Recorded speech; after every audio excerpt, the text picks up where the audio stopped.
Reality. The boy's mother was dead, and it was the end of his world. There was no dramatic moment, no final goodbye that made sense, just silence, and something inside him breaking beyond repair. As time passed, the boy was lost in thought. He reflected on his utterly tragic reality. The world around him no longer felt real. It felt distant, like something he was watching from the outside. He followed his train of thought and finally reached a conclusion. Step by step, the boy moved forward, walking endlessly, moving his feet forward, again and again. There was no destination, no goal, just movement, because stopping meant thinking, and thinking meant remembering. One day, the boy discovered a place to sleep, an abandoned bus, a small shelter in a broken world. But even sleep wasn't safe. Unstoppable violence and irrevocable losses turned the nights into a living hell for the boy. Whenever he laid his head to sleep, the horrific events replayed over and over again. The screams, the chaos, the things no child should ever witness. Then one morning, the boy met a girl. She didn't look special. She didn't say anything. But somehow, everything changed. The two watched each other in silence for a while. Only a few seconds had passed, but it felt like time had stopped. In a world that never stopped moving, this moment stood still. They both sat there without a word, thinking the same thing. We've been through the same experiences and are living similar lives. No introductions, no explanations, just understanding, a silent agreement that they were the same. And then, without saying anything, the boy grabbed the girl's hand and ran. Not because he knew where to go, but because standing still felt wrong. The two kept running, the wind rushing past them, as if they were trying to outrun the world itself.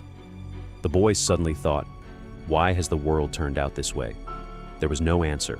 There never was. But for some reason, he tightened his grip on her hand and kept running with all his might. Eventually, they stopped. For minutes, the two sat there silently, looking at each other, breathing heavily, saying nothing. But in that silence, something formed.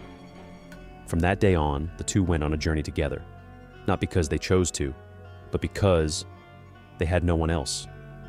Earth is round, and it holds on to us so that we don't fly out into space. Even in a broken world, there were still rules holding everything together. And maybe that meant something. As long as we continue, we'll be able to keep moving forward. That thought that it became the only thing keeping them going. But that wasn't the case for the girl, because something was wrong. They weren't alone. There was someone else, a man, watching them, following them, silent, but always there. He's following us. The air grew heavier. Every step felt watched. We won't be able to outrun him in the plains. There was nowhere to hide, no buildings, no cover, just open land and nowhere to escape. Let's just hope he doesn't hurt us. Hope. It was all they had left. I hope he's a nice man. But hope doesn't change reality. The boy couldn't shake off the fear and anxiety that filled his heart. Something about the man felt wrong. Not just dangerous, but unpredictable. So the boy made a plan. Don't take anything out of your bag tonight. Every movement mattered. Every sound could give them away. Let's run away as soon as he falls asleep. It was their only chance. Pretend that you're sleeping, okay? The girl nodded. They didn't need more words. Things were going smoothly, as planned. The night was quiet. The man was still. Everything was perfect. And then it failed. We were just unlucky last night. The boy forced himself to stay calm. He couldn't afford to panic. We'll be able to escape tonight. Even if he didn't believe it, he had to say it. How are we going to eat today without him noticing?